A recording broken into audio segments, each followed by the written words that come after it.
And hello everyone, how are we doing? It is that time again. It is that time again. Readings with Rebecca are twice a month, patrons only special. It's good to see you folks out there. How you all faring this week? I am currently very carefully pouring a boiling hot kettle full of tea right over my lap because I like to keep it 80s and 90s in here, and there ain't nothing like a good old McDonald's and the coffee in the lap kind of situation. Oh, damn, does that get hot? Use the handle, genius. There we go. But in a few minutes, I'll have some peppermint tea, which is just awesome. Yeah, Damon, you were talking about going back to school last week. I was wondering how that week was, especially with the fact that, there was the hurricane in your area. I understand now that it largely missed Houston, but I think it like really slammed into like a particular port in Louisiana. Absolutely just leveled things. By the way, how's my light level, guys? I think I'm going to crank it down a little bit. It's a little bright in here. Let's see what that does. And am I coming through okay? How's the voice? How's all the good stuff? All those fun things. Let's see here. Super Mystery Dungeon. I actually just got a new video game that I've been playing for fun called Spiritfarer, where you basically play a psychopomp. You're a being that escorts souls from life to the afterlife. You help them in their transition of dying. It sounds very grim, but it actually is incredibly meditative and heartwarming and beautiful, and I just can't recommend it enough. It's very intuitively written, very well done. It's from Thunder Lotus Studios, 100% not sponsored. I'm just absolutely loving Spiritfarer. It's incredible. And, as a bonus, animal people are like all over the place. Apparently, when a spirit dies, it inhabits the form that their choices kind of forged in life. What they are most like, they become. And so, like, you meet people from your life that you're actually helping transition because you are a new psychopomp. You are a mortal that gets drafted. Minor spoiler. And you start meeting people from your life, and sometimes they're a frog or a deer. There's a snake called Summer that's a vegan that I just absolutely love. But, I don't know if it would be like good fodder for hair raising games because it's like a Stardew Valley or, Animal Crossing with some more spiritual elements. There is a lot of exploration and stuff, but it's just been a lot of fun. It's the first time that I've played a video game for fun since like June because everything's just been so busy as of late. But yeah, I've gotten to do that a little bit over the last couple days. And yeah, that's kind of been what I've been up to. So, how are you folks out there in Patreon land? I know that Damon started school, and I'm still waiting to hear back on how your schooling's doing. The PMD series, that's the Pokemon Mystery Dungeon. And, I keep hearing good things for about Pokemon Mystery Dungeon. Maybe that might be something to try because we've got hair racing games in an hour, and a little less than an hour now. So I will definitely keep that going.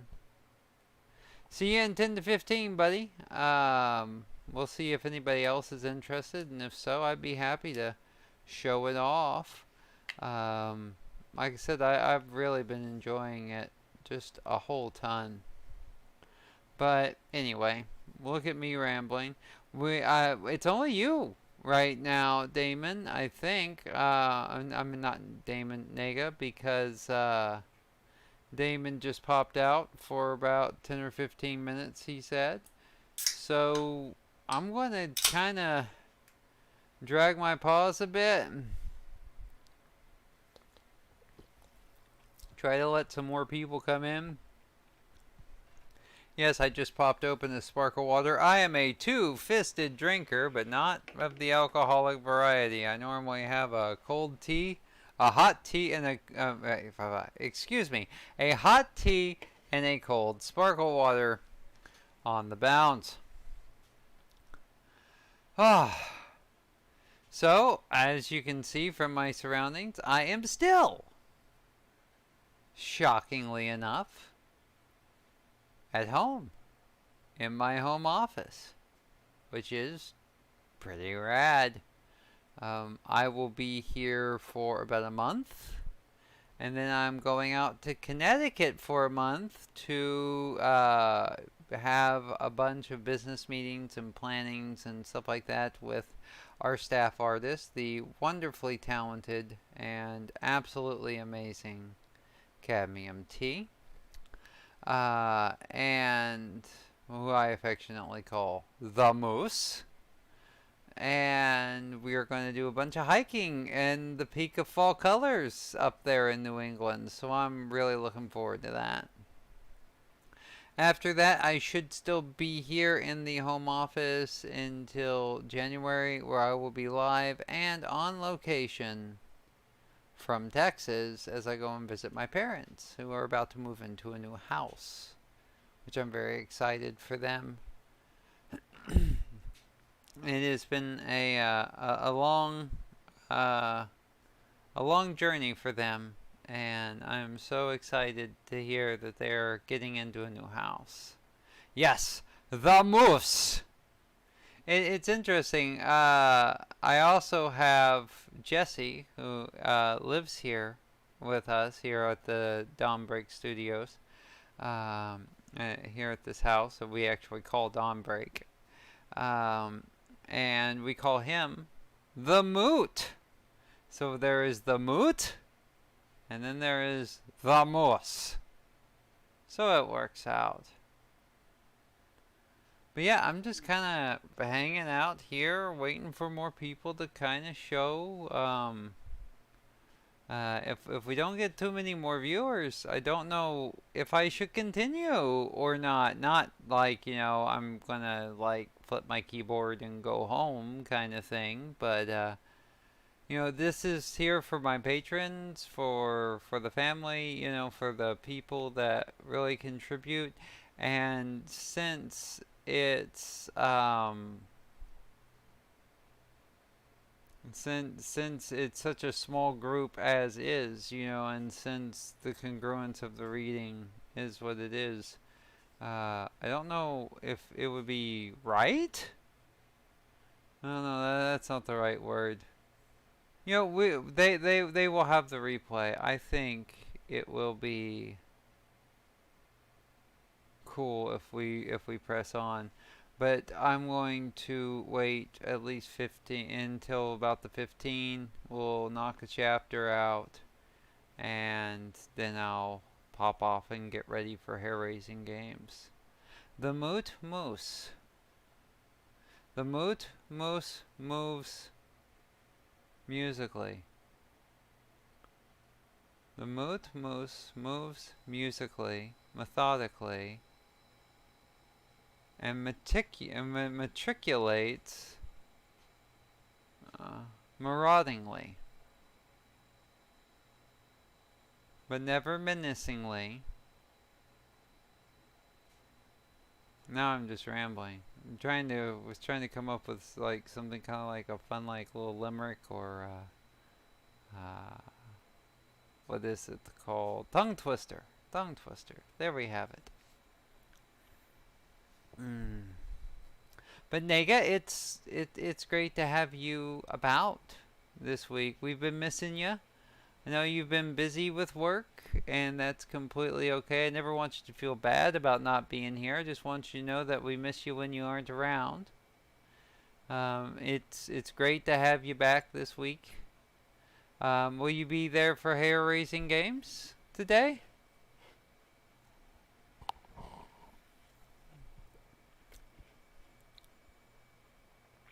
Oh yeah, it's it's a lot of fun. They're a lot of fun to say too. You know, if Peter Piper picked a pick of pickled peppers, how many pickled peppers did Peter Piper pick? And it's like, it's you can feel the trip coming, and that makes it so much harder to get through, which I'm pretty certain is like the point. But you know, it works out. I hope so. You always bring something special to the streams. Um,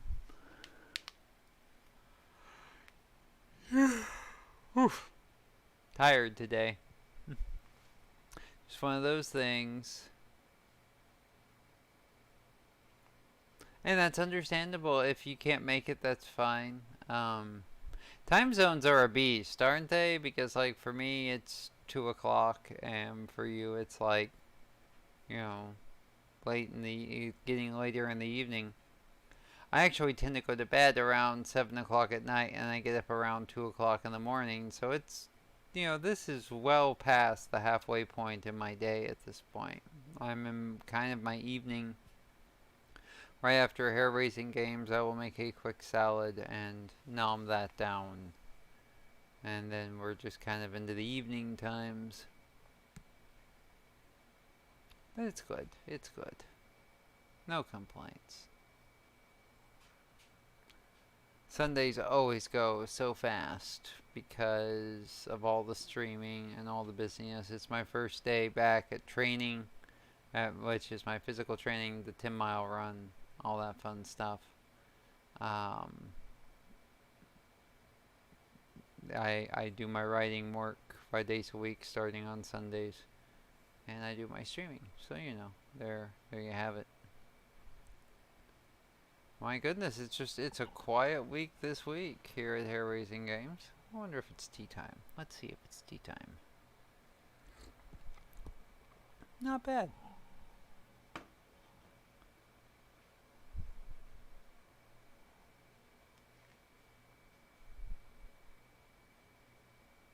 Ah, yes, the cartoon maneuver. The cartoon maneuver. Fun, fun, fun. Well, let's do a little bit of reading. Let's go ahead and push on. Said I was going to wait till 1:15, but the rants are not rising this week. And one never forces a rant. They just kind of happen. So, let's see what's going on with Snow and Charlie. Where we last left off, the Rome went up like a Roman candle in the night. And Charlie and Snow are on the run. Their mission is in jeopardy. There's definitely some serious moving and shaking going on in Earth Central Command. And yeah, things are really starting to heat up. So let's get into it, shall we? Let's see here.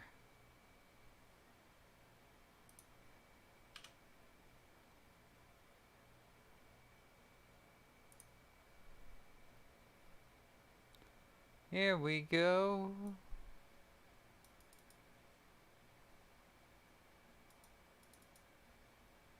Just another second.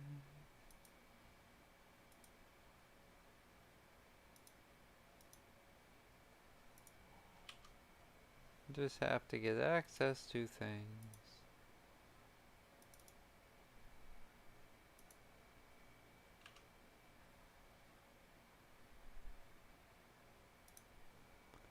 Alright. Here we go, here we go. Exile's Return, Chapter 20. I fell into a quiet routine of study, eat. Nervousness tingled within me, making me jumpy and worried. We were almost to the gate. Charlie seemed as cool as ever. He had hacked my terminal the day before on a bet and was amusing himself with solitaire. A strange beeping noise was heard from the cockpit, and a red light flashed intermittently. Charlie jolted up from his seat and ran to the cockpit. I quickly followed him. Charlie silenced the alarm. Tactical action alert flashed violently over the comm station. Charlie input his authenticator code and a textual message appeared on the screen. Fleet-wide tactical alert for immediate distribution. At 0400 hours, Carrier Group Charlie Epsilon, in defiance of orders, deactivated transponder and jumped to unknown location. Intel suggests possible location as the Alpha Psi Gate. Repeat, probable destination Alpha Psi Gate. Dispatch order, 2nd Fleet, pursue and capture. All ships be advised, possible rogue element, treat as hostile. War protocols in effect. End fleet message. Well, that's not heavy. Oh shit. Charlie's eyes went wide. I felt a chill run through me. Let me guess. The gate we are jumping from is Alpha Psi. Affirmative, Charlie said, reclaiming his self-control. Is there any way we can rendezvous with the Mendians? I asked. Charlie shook his head. Nope. Not if we want to meet our timetable. So what are we going to do? I was feeling nervous as panic ate away at the edges of my composure. Hope we get there first, he replied with a focused conviction. Charlie sat to work. Over the next hour he hardly said a word. He left at one point for 15 minutes and reappeared in tactical armor, with a new rifle slung around his shoulder, no doubt from the LRC's small armory. He was busy at work when the sensor panel gave an indicator signal. Well, it looks like we found the carrier group, he said calmly. I tugged at the straps of my restraints and swallowed hard. It was going to be a rough ride in. Let's get this over with, Charlie said as he tapped the comm console.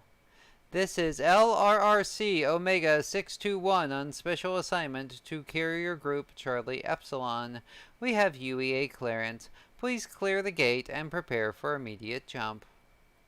That's a negative, Omega 621. You are to surrender your vessel. Charlie reached over and double-checked my restraints and gave me a little thumbs up, trying to reassure me. Carrier Group Charlie Epsilon, our orders are to proceed through the gate. We have received nothing countermanding this. Under whose orders do we surrender? Please transmit them to our comm. Stand by was the only reply we received. Quickly, Charlie's hands flew across the consoles. Quietly, he spoke. You're going to be very happy I started my career in electronics warfare, little hare. Why is that? What's going on? I shifted in my harness, feeling helpless. Why haven't they opened fire yet? Think about it. They're cut off from fleet communications. Going dark like they did and jumping means they aren't even aware we know that they've gone rogue. They want to take us alive, probably for a nice show trial with an execution for the kiddies. I gulped and looked at Charlie, feeling vaguely sick. Don't worry. If I haven't missed my guess, they're about to send us a package designed to disable our ship. If you know that, why in the hell are you accepting it? I was starting to feel very panicked. It's going to buy us time and a little bit of surprise. They simply weren't expecting me. He flashed a big smile. I've partitioned off this part of the system's drive and am running a virtual interface. Anything they send will hit within the safety of my homemade pen. It's called a honeypot. Well, that's brilliant, I said, honestly astonished. Well, it hasn't worked yet. Charlie engaged the program, and I recognized the boot logo for the UEA systems software that powered my computer. It was quickly replaced with the familiar comm system readout I was accustomed to, just as the transmission was about to occur. Omega 621, this is Carrier Command. We have your orders and are transmitting now. Suddenly, the console went blank, and in its place, a logo flashed in a mean and violent red. Showed a fist rising in the background with Earth First in ugly, terrible letters on the floor.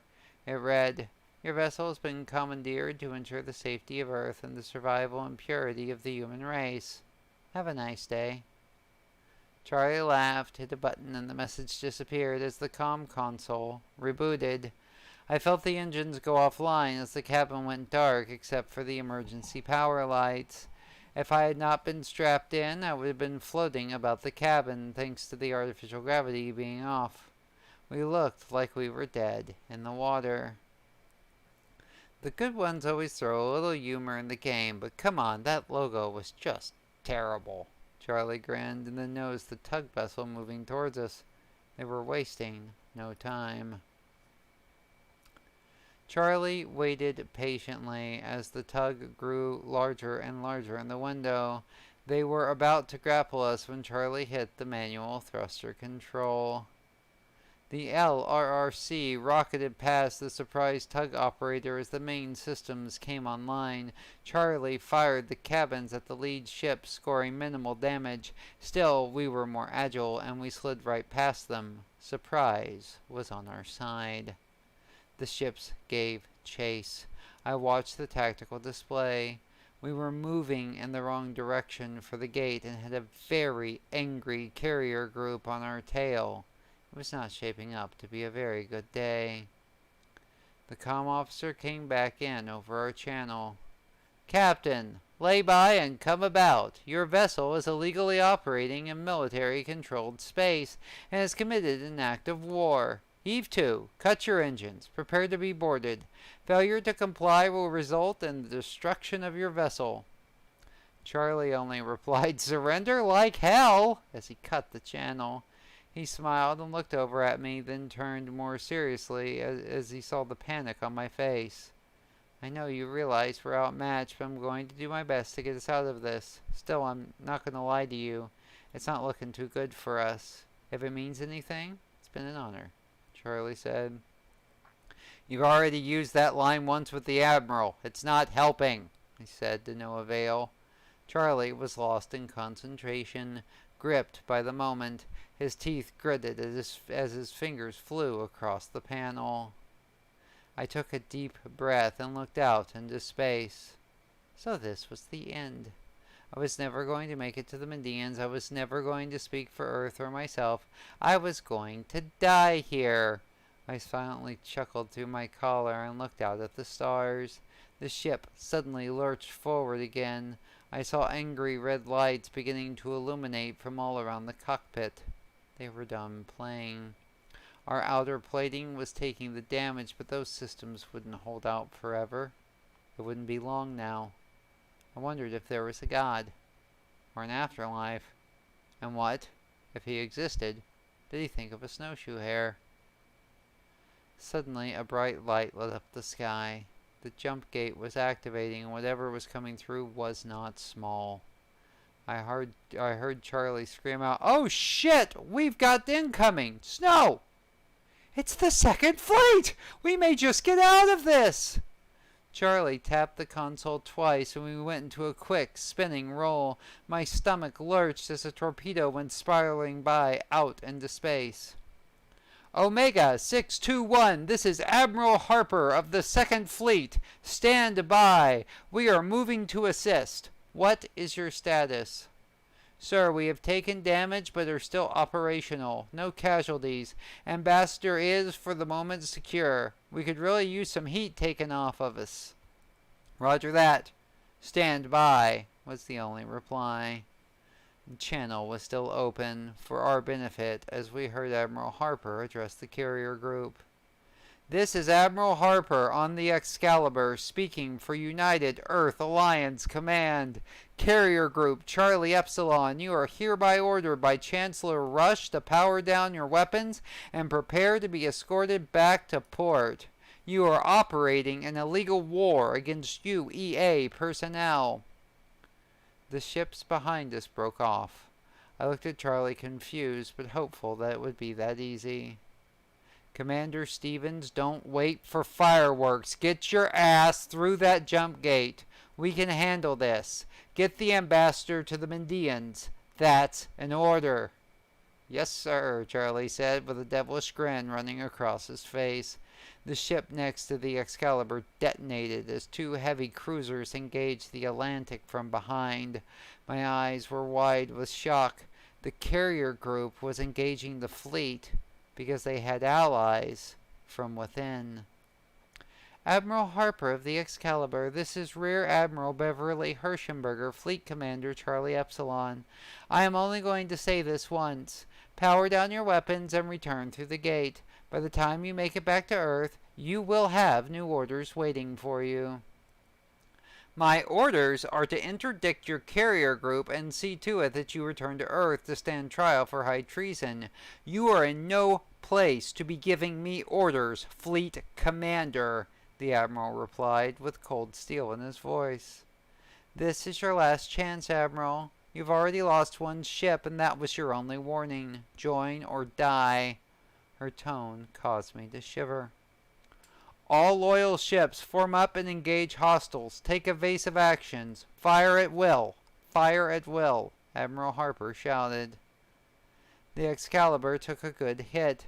Its hull pulsed and warped against the penetrating light, but she held. She moved down and away, taking evasive actions just in time to avoid a second ion cannon blast. The battle lines blurred.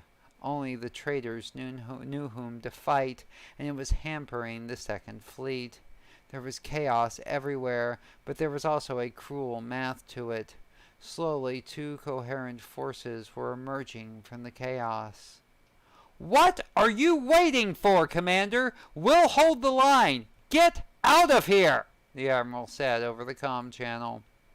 The Excalibur charged in, her ion cannon pushing back on her thrusters. She looked like she was going to ram the far flanking carrier ship, but at the last moment she cut her engines, the cannon reversing the thrust, sending the ship up relative to her target. She released a flurry of tracking mines, which latched onto the opposing ship's hull.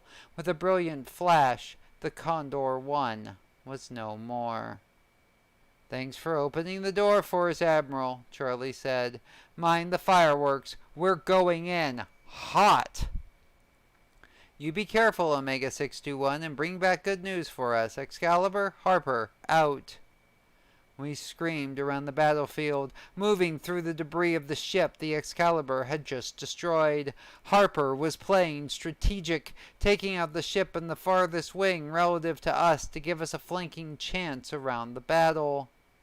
We flew down, and lo, other ships moving to engage while the rest protected us. Charlie had us in a debris field of a dead ship. Bodies flew over the hull, along with debris, flotsam and jetsam of the fleet, using them as our shield. We were almost at the gate when my heart sunk. The two Challenger-class ships, including the Bangalore, the one that had destroyed the Atlantic, were moving to interdict our path. If they engaged us, well, we could turn and run, but we couldn't jump. And we had to jump. We had to get away. Charlie had me punch in the coordinates as the ship made its way for the gate. A Hail Mary play. This was all or nothing. He was trying to thread the needle, charging in before the two Challenger-class ships could get an effective lock, but it was a risky proposition. Still, it was the only play we had. Helplessly, I saw the Challenger ships grow larger in the cockpit window. Nothing could have prepared me for what happened next. The UEAS Hammerhead came up from below and engaged with her railguns in a full torpedo spread. She was one of the oldest ships in the fleet when I was on active duty, but in that moment I could see why they hadn't retired her. The rounds pulsed through the habitat ring of the Bangalore, causing massive damage. Quickly, the old ship pivoted away just as a massive explosion occurred. The Bangalore was no more. The other ship could no longer ignore the Hammerhead as it moved relative to our path, refusing to yield. I saw its enemy open up on the venerable old girl just as we made our jump. We hit the gate at half speed, and a brilliant flash of light enveloped the LRC, quickly giving way to the deepest darkness I have ever known. We were seemingly lost in a featureless black abyss that didn't even allow for the perception of movement. Almost as quickly as it began, though, it ended. A sudden flash of light, and I felt a deep relief as I again saw stars. The ship took programmed evasive action, as neither of us would have been quick enough to react to the situation on the far side of the gate.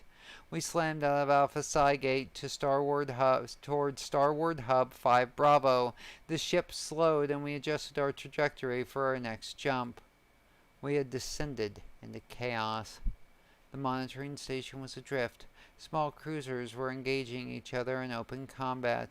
It was then that we knew this madness wasn't limited to Charlie Epsilon. Our worst fears had been realized. Central Command was compromised. There was a coup, perhaps a civil war, underway. Charlie wasted no time. We again engaged thrusters before any Earth ships could catch up to us and tore through the gate portal. We were on mission, and now more than ever we had to be successful. A bright flash, and we were again out in open space. The LRC jerked up and away, lurching us in an ascending arc away from the Mendian ship. We had come out too hot and too close, almost slamming right into her. Charlie quickly recovered his bearings and took the controls. We were safe. I sagged down in my chair, my body already complaining about the rough treatment of the harness that held me in place, while the ship had pulled impossible G's. Without that new Higgs field manipulator, we would have been pasted on the bulkhead, but we were almost that anyway. Smoothing my fur down and checking again out the port to make sure I wasn't in Hair Valhalla, I closed my eyes and waited for the contact protocol. Charlie shook me and said, "Well, Snow, aren't you going to say anything?" Suddenly I remembered it was up to me to make contact with them first. In all the excitement I had tripped over my protocols. I tried to center, took a few deep breaths, and nodded to Charlie. Honored host, I am Ambassador Snow Dawkins from the planets of Santiago and Earth. I come at the request of your mighty people so that I might give audience that both parties may see a brighter dawn. The words streamed over my heads-up display, making it much easier for me to read through it. I looked over at Charlie, who gave me a thumbs-up sign, and suddenly leaned over and fuzzed my ears. I mouthed, "Stuff it, Charlie," with mirth in my eyes. I was getting way too good at dealing with near-death experiences and disasters. The comm system came back to life as of its own accord, just as it had 8 years ago aboard the Danube. They had dropped all of our systems except life support. It was their funny little way of saying hello. "You honor us with your words and presences," the voice hissed through the intercom. "Welcome, Ambassador." "Honored host, we humbly request the honor of docking with your great ship so that we may speak face to face," I said, hoping I wasn't about to start the first interstellar war. The response was an action, not words.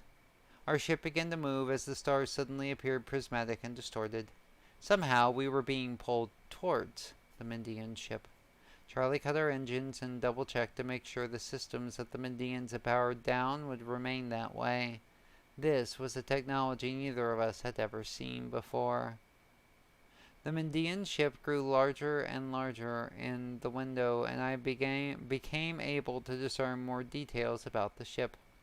Its outer hull was much like the LRC, smooth and organic, but a beautiful rich black that made it almost invisible against the darkness of space. Tiny oval windows betrayed tiny points of light that looked like twinkling stars against the blacker than night backdrop of the Mendian house ship. Just ahead, I saw a massive opening dematerialize in front of me. There was no door. A space simply appeared where it was needed, revealing a gigantic shuttle bay. I marveled. The Mendians didn't do anything small. We came to rest inside the cavernous shuttle bay. From what we knew, the smallest Mendian ship was about 10 times the size of the Rome, and this ship was far larger. Inside was flotilla after flotilla of ships, all seemingly designed for different purposes and appearing expertly maintained. We came down in a special section away from the other ships. Well, here we are. Do you think they're going to knock first? Charlie said. I doubt it. We need to follow protocol. Open the boarding doors, I replied, trying to be calm. Aye, Ambassador. And with that, the doors lowered. I dodged into the bathroom, dragging Charlie with me, and got a quick brush and made sure I looked well groomed. Space combat is hard on the fur, and bits of it stuck up here and there, remnants of the few times it had stood on its end out of sheer terror. I straightened my collar, took a deep breath, and hoped for the best as I made my way for the ramp. There is no graceful way to descend down a ramp as a quadruped, but I did my best to try. Charlie followed slowly behind me as I ran through the protocol in my head. Briefly, my thoughts drifted to a school play in 7th grade, and I was quickly reminded that I'd always hated public speaking. I swallowed hard and made my way forward. The Mendians were all waiting at the bottom of the ramp. They were dressed in ceremonial robes, wearing swords that shone with polish and deadly intent, with hilts made of bone that seemed purposely notched. I tried not to think about that. Right now I had to be on mission. By Earth standards, they were not beautiful, possessing bodies of tubular shape like snakes, with chitinous armored scales and fierce draconian heads. They held their arms out front the way I did my paws, but that was where the similarities ended. While they dangled in front of them, they possessed a shocking amount of range of motion. I was tiny compared to them, with the smallest one being at least 2.5 meters long. Slowly, one slithered before me. Welcome, Ambassador Snow Dawkins. Welcome, Shifted One. You honor us with your presence. The Mendian bowed and did not have the same hiss as the comm officer. Practice, I thought. Yes, I do practice my English. Thank you for noticing, Shifted One. I blinked. I had thought that, not said it, hadn't I? I shook my muzzle slightly and cleared my head. The Mendian kept that interested smile that all reptiles seem to possess, his purple eyes observing me with great curiosity. You are welcome, sir, and thank you for having us. We are very honored to be your guests. I was almost winging it now. He had thrown my entire game off. Do not worry so much. We do not stand so much on protocol here. We are very, very honored to meet a Shifted One of the Earth House. And who is this behind you? This is Lieutenant Commander Charles Stevens. He's my staff and my assistant on this mission. Welcome, honored Lieutenant Commander Charles Stevens, staff's assistant, the Mendian said. His hiss was back. This was getting strange. What was going on? His reptilian eyes again met mine, revealing a bemused curiosity. Thank you, and thank you for bringing us aboard. We are your honored guests, Charlie said in reply. Allow us the honor of providing you with quarters and of making my introduction. I am Darnak, of the House of Lethine. Truly, we are humbled by your generosity. Please lead the way, I replied. I noticed Charlie had a look on his face of heavy concern as we exited the shuttle bay. Something was troubling him, but there was no space in the official protocols for him to take me aside. It was too early in the mission to be having these headaches, and I felt a growing concern as to whether I was going to be able to succeed at all. Do not worry so much, Shifted One. We know your ways are not our ways. You do us great honor, having worked so hard to prepare. But we are not these fearful monsters, even though our appearance to you may give that impression. I halted in the middle of the hallway, and the delegation stopped as well, crowding around me. Either I'm going crazy, or you just read my mind, I said. Snow, what in the hell? Charlie said. Darnak held out his three-fingered claw. No, no, she is fine, Lieutenant Commander. There is no need for alarm. She is not accustomed to speaking within our link. Link? What's a link? I asked curiously. The Mendian reached down and tapped my head and then looked up at the ship. You interest me. You are fearful, but curious, both patient and impatient. Intriguing. Our ship links our machines, the ones inside of you. They help us understand each other. Charlie, I can hear him inside my head. He's telling me that my nanites link me to the ship and provide for communication, I explained, relaying the info I had just received. Oh, that's just perfect. He actually looked a bit white. Do not worry, Snow. All we can do is communicate. There is no need to fear. Now, shall we continue to your quarters? Darnak replied, with practiced patience and genuine, amused interest. I suppose? The whole situation still felt eerie. I tried to put it out of my mind, but it ate at the edges of it still. You will grow accustomed to the link in time. Now, this way, please, Darnak said, and began slithering down the corridor. We arrived at the door to our quarters, and Darnak showed us in. The room was opulent and well-apportioned, brimming with every luxury. This is simply too much. You do us a great honor with these quarters, I said, bowing graciously to my host. No, we wish this, Shifted One. You do us honor with your presence. You do honor to all houses. We will leave you now to get settled in, as your kind says. We will meet again tomorrow morning.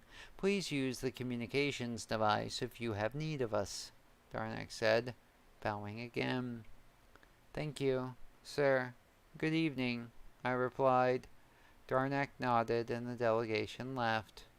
We were alone. Charlie practically pounced upon me. Are you okay, Snow? Are you all right? Yeah, Charlie, I'm fine. I could hear him clear as day, like he was really talking to me. It took me a little while to figure it out. This is very bad news, Snow. Do you have any understanding what this link could mean to the Earth First movement, much less to our own government? I had never seen him so nervous before. Oh, you mean the possibility, however remote, that the Morphics could be potential security breaches for the government? Yeah, it had crossed my mind, I replied, a bit annoyed. Snow, if the wrong people got hold of this information, it could destabilize the whole treaty. It would give ammunition to Earth First, possibly shift the balance of power. Hell, this could even give them an excuse to deport every Morphic off Earth in the name of national security. Whoa there, conspiracy boy, just calm down. He said the ship was integral to facilitating the link, so I think it only works here. Secondly, you know as well as I there is no reason to go off half-cocked here. It's a tool for me as much as it is for them. You have a point. What did you sense from him? Charlie probed. Well, I'm new at this, but he was bemused and fascinated. And I think excited by this whole thing. He could read my instincts and thoughts really clearly and seemed to be fascinated that we had worked so hard to learn the protocol. Aside from the fact that he looks like a gigantic wyvern ready to eat me, I felt no threat from him at all. I still don't like this. You're supposed to be our ambassador. We can't afford for you to be compromised. least you don't have any information too sensitive in your head. You ever wonder if that was the point, Charlie? What do you mean, Snow? He asked quickly. This is all shooting in the dark, but if somehow the Medians knew I had shifted, they might have known I was out of the military too. Maybe they requested me because they knew this little bombshell would make us nervous. I don't know. Nothing is ever easy with them, I replied, thinking back to first contact on the Danube. I know, Snow. I've read the reports on them, Charlie reminded me. One thing is for sure, though. What's that? This mission is already yielding some major answers for us. What do you think I should do for now? I asked. Oh, just try to think happy thoughts, he said, teasing me. Stuff it, Charlie, I sighed. And there we have it. Readings with Rebecca for this week. I have to hop. I have to go. I'm sorry. But I've got 10 minutes before the hair-raising game stream over on twitch.tv/trailhair. You guys are awesome. You're incredible. Allie, it's great that you made it in. Shimon, it's great that you made it in. It's so awesome that all these people came in. Please check out the review, the stream that you missed. It's all stored on this link. We'll see you guys in about 10 more minutes over on Twitch. All right. We'll see you out there.